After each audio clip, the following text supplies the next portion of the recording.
ਆਪਾਂ विचार चुके हैं। पिछे 8वीं पौड़ी गुरु साहब जी की कृपा द्वारा आप विचार नहीं करिए। ये 4 पौड़ियां नाम नूं सुनन दा महात्म कि नाम नूं सुनन दा महात्म की है।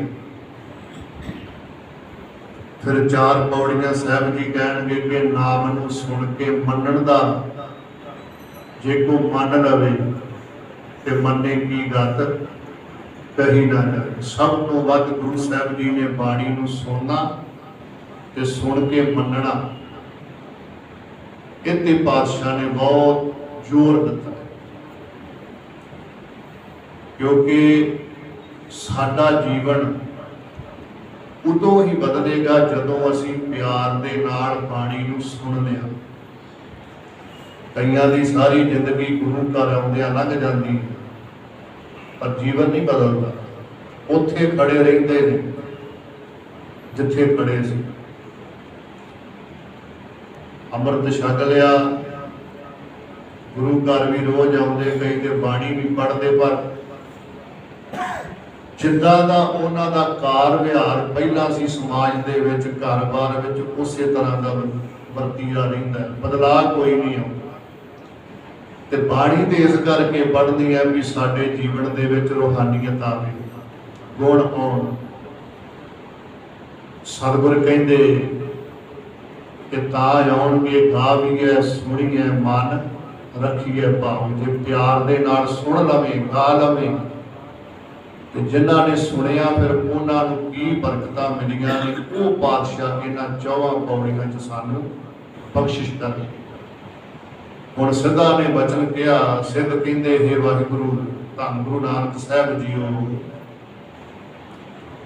तुसीं ये दसो कि जेड़ा वो वाहिगुरु नानक निर्गुण गुण करे, गुणवंतिया गुण दे, तेहा कोई ना सुझई, जे तिस गुण कोई करे।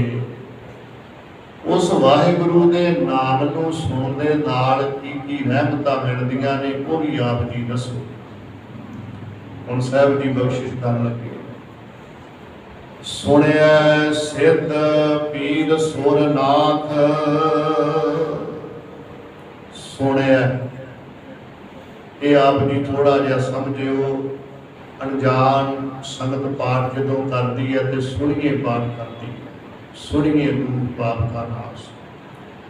ये पाठ करना सुनिया, गुलावां लगियां एड़े ते दो, सुनिया शुद्ध उचार, सुनिए पाठ नहीं करना है। खास ध्यान रखना। बहुत संगत नूं आपां वेखदे आ, सुणदे, जपजी साहिब पढ़दे, और ये गलती जिहड़ी संगत दे कोलों तकरीबन होंदी।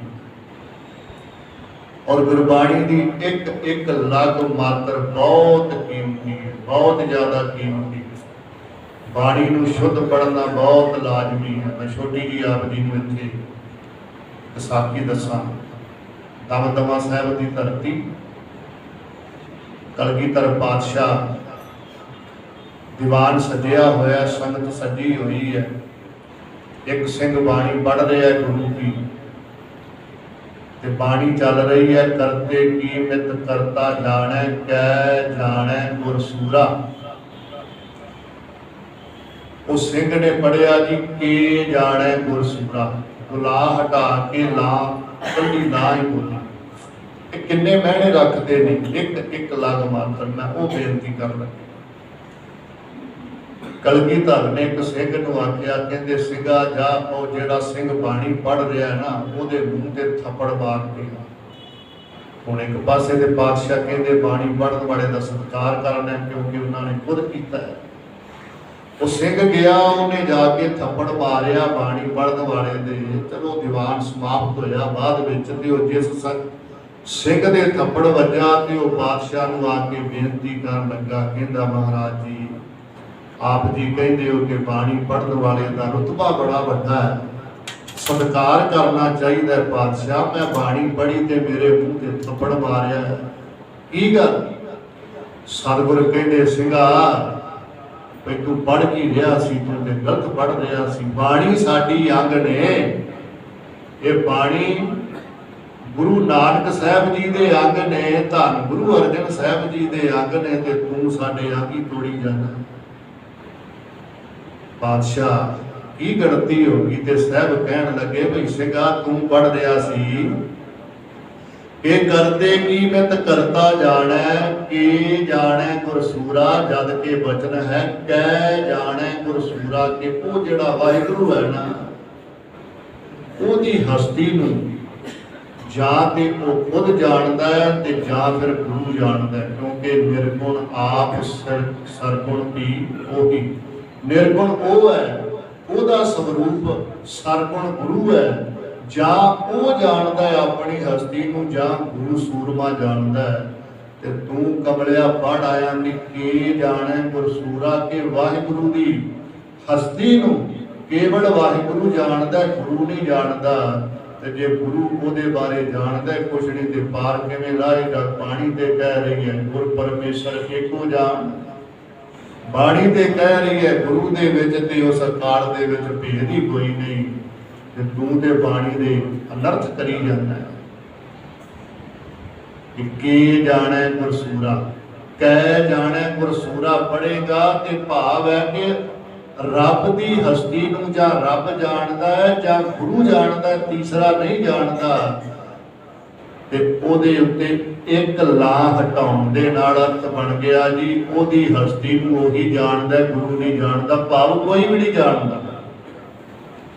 ਤੇ ਬਾਦਸ਼ਾਹ ਨੇ ਫਿਰ ਉਸ ਧਰਤੀ ਤੋਂ ਜਿਹਨੂੰ ਦਮਦਮੀ ਟਕਸਾਲ ਮਹਿਤਾ ਕਹਿੰਦੇ, ਉਹ ਉੱਥੋਂ ਬਾਦਸ਼ਾਹ ਨੇ ਬਾਬਾ ਦੀਪ ਸਿੰਘ ਸਾਹਿਬ ਨੂੰ ਹੁਕਮ ਲਾ ਕੇ ਉਹ ਫਿਰ ਬਾਣੀ ਦੀ ਸੰਥਿਆ ਜਿਹੜੀ ਆਰੰਭ ਕਰਵਾਈ ਸੀ ਵੀ ਸੰਗਤਾਂ ਨੂੰ, ਸਿੰਘਾਂ ਨੂੰ ਬਾਣੀ ਦੀ ਸੋਝੀ ਆ ਜਾ, ਪੜ੍ਹਨਾ ਕਿਵੇਂ ਹੈ। ਇਸ ਕਰਕੇ ਇਹਨੂੰ ਪੜ੍ਹਨਾ ਜੀ ਸੁਣਿਆ, ਸੁਣਿਆ ਸਿੱਧ ਪੀਰ ਸੁਰਨਾਥ।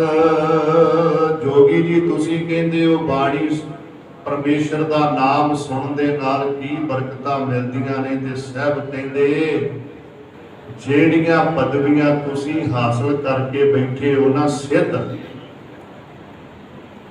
ਇਸ ਪੀਰ ਸੁਰ ਨਾਥ, ਸਿੱਧ ਕਹਿੰਦੇ ਜਿਨ੍ਹਾਂ ਦੇ ਕੋਲ ਸਿੱਧੀਆਂ ਆ ਜਾਣ, ਭਾਵ ਪ੍ਰਵਾਨ ਹੋ ਜਾਣਾ। ਸਿੱਧ ਦਾ ਅਰਥ ਵੈਸੇ ਇਹ ਸਿੱਧ ਸ਼ਬਦ ਜਿਹੜਾ ਫਾਰਸੀ ਦਾ ਸ਼ਬਦ ਹੈ, ਇਹ ਤੋਂ ਭਾਵ ਹੈ ਬਜ਼ੁਰਗ, ਵੱਡਾ। ਸਾਰੇ ਸਿੱਧਾਂ ਦੇ ਵਿੱਚੋਂ ਜਿਹੜਾ ਸ੍ਰੇਸ਼ਟ ਹੈ ਉਹਨੂੰ ਸਿੱਧ ਕਿਹਾ ਜਾਂਦਾ ਹੈ। ਪੀਰ ਇੱਕ ਇਸਲਾਮੀ ਸ਼ਬਦ ਹੈ। ਇਸਲਾਮ ਦੇ ਵਿੱਚ ਜਿਹੜਾ ਕੋਈ ਮੰਨਿਆ ਸਰਮੌਰ ਹੈ ਨਾ, ਉਹ ਸਾਧੂ ਫਕੀਰ, ਉਹਨੂੰ ਪੀਰ ਕਿਹਾ ਜਾਂਦਾ ਹੈ। ਸੁਰ ਦੇਵਤੇ, ਉਹਨਾਂ ਦਾ ਰਾਜਾ ਇੰਦਰ ਹੈ, ਸ੍ਰੇਸ਼ਟ ਰਾਜਾ। ਤੇ ਨਾਥ ਜੋਗੀਆਂ ਦੇ ਵਿੱਚੋਂ ਜਿਹੜਾ ਸਭ ਤੋਂ ਵੱਡੀ ਪਦਵੀ ਨੂੰ ਹਾਸਲ ਕਰ ਲਵੇ, ਬਹੁਤ ਭਗਤੀ ਵਾਲਾ ਹੋ ਜਾਵੇ, ਉਹਨੂੰ ਕਹਿੰਦੇ ਨੇ ਨਾਥ। 9 ਨਾਥ ਬਣੇ ਗਏ, ਗੋਰਖਨਾਥ, ਮੁਸ਼ੱਦਰਨਾਥ, ਗੋਪੀ ਚੰਦ, ਚਰਪਟਨਾਥ ਆਦਿ 9 ਨਾਥ ਬਣੇ ਗਏ। ਤੇ ਸਾਹਿਬ ਕਹਿ ਲੱਗੇ ਕਿ ਨਾਮ ਨੂੰ ਸੁਣਨ ਕਰਕੇ ਹੀ ਸਿੱਧੋ ਤੁਸੀਂ ਸਿੱਧ ਬਣੇਗੇ। ਇਹ ਨਾਮ ਦੀ ਬਰਕਤ ਹੈ, ਔਰ ਨਾਮ ਨੂੰ ਸੁਣਨ ਕਰਕੇ ਹੀ ਪੀਰ ਬਣਦਾ ਹੈ ਕੋਈ। ਨਾਮ ਨੂੰ ਸੁਣ ਕਰਕੇ ਹੀ ਇੰਦਰ ਵਰਗੇ ਸਵਰਗਾਂ ਦੇ ਰਾਜੇ ਬਣੇ ਨੇ, ਦੇਵਤੇ ਬਣੇ ਨੇ। ਨਾਮ ਨੂੰ ਸੁਣਨ ਕਰਕੇ ਹੀ ਕੋਈ ਜੋਗੀ ਨਾਥ ਬਣਿਆ। ਇਹ ਬਰਕਤ ਸਾਰੀ ਨਾਮ ਦੀ ਹੈ, ਕਿਉਂਕਿ ਨਾਮ ਕੇ ਧਾਰੇ ਸਗਲੇ ਜੰਤ। ਅਸੀਂ ਪੈਦਾ ਵੀ ਨਾਮ ਤੋਂ ਹੋਏ ਹਾਂ। ਕੀਤਾ ਪਸਾਓ ਇੱਕੋ ਗਵਾਓ, ਇੱਕੋ ਗਵਾਓ, ਨਾਮ ਤੋਂ ਪੈਦਾ ਹੋਏ ਹੈ। ਸਾਹਿਬ ਕਹਿੰਦੇ ਨਾਮ ਦੇ ਕਰਕੇ ਹੀ ਤੁਹਾਡੀ ਕੀਰਤੀ ਹੋ ਰਹੀ ਹੈ ਅੱਗੇ। ਸੁਣਿਆ ਧਰਤ ਧਵਲ ਆਕਾਸ਼, ਨਾਮ ਐਸੀ ਅਣਮੁੱਲੀ ਬਖਸ਼ਿਸ਼ ਹੈ। ਸਾਹਿਬ ਕਹਿਣ ਲੱਗੇ ਨਾਮ ਨੂੰ ਜਿਹੜਾ ਸੁਣਦਾ ਹੈ, ਧਰਤ ਧਵਲ ਆਕਾਸ਼, और धरती खड़ी है, आकाश खड़ा है। छोटे तो छोटा लैंटर भी पाना होवे थले पिलर दिते जाते, डिग पएगा नहीं। पर ये आकाश ਪਾਤਸ਼ਾਹ ਕਹਿੰਦੇ ਨੇ ਖੰਡਾ ਪ੍ਰਿਥਮੈ ਸਾਜ ਕੈ ਜਿਨ ਸਭ ਸੰਸਾਰ ਉਪਾਇਆ। ਉਹਨੇ ਸੰਸਾਰ ਬਣਾ ਕੇ ਇਹ ਧਰਤੀ ਬਣਾਈ, ਆਕਾਸ਼ ਬਣਾਇਆ ਤੇ ਬਿਨ ਖੰਗਾ ਬਿਨ ਥਮਾ ਗਗਨ ਰਹਾਇਆ। ਆੜਾ ਆਕਾਸ਼ ਖਲੋਤਾ ਹੈ, ਇਹਦੇ ਥੱਲੇ ਕੋਈ ਪਿੱਲਰ ਨਹੀਂ ਪਾਇਆ, ਉਹਨੇ ਏਦਾਂ ਹੀ ਖੜਾ ਹੈ। ਇਹ ਕਿਉਂ ਖੜਾ ਹੈ, ਕਿਵੇਂ ਖੜਾ ਹੈ? ਤੇ ਪਾਤਸ਼ਾਹ ਕਹਿੰਦੇ ਨੇ ਧਰਤ ਧਵਲ। ਧਵਲ ਇਹ ਹੁਣ ਸਨਾਤਨ ਜਿਹੜੇ ਧਰਮ ਗ੍ਰੰਥ ਨੇ ਉਹਦੇ ਵਿੱਚ ਲਿਖਿਆ ਹੋਇਆ ਕਿ ਧਰਤੀ ਨੂੰ ਬਲਦ ਨੇ ਚੁੱਕਿਆ, ਪਰ ਉਹ ਵੀ ਪਾਤਸ਼ਾਹ ਅੱਗੇ ਜਾ ਕੇ ਦਾ ਵਰਣਨ ਕਰ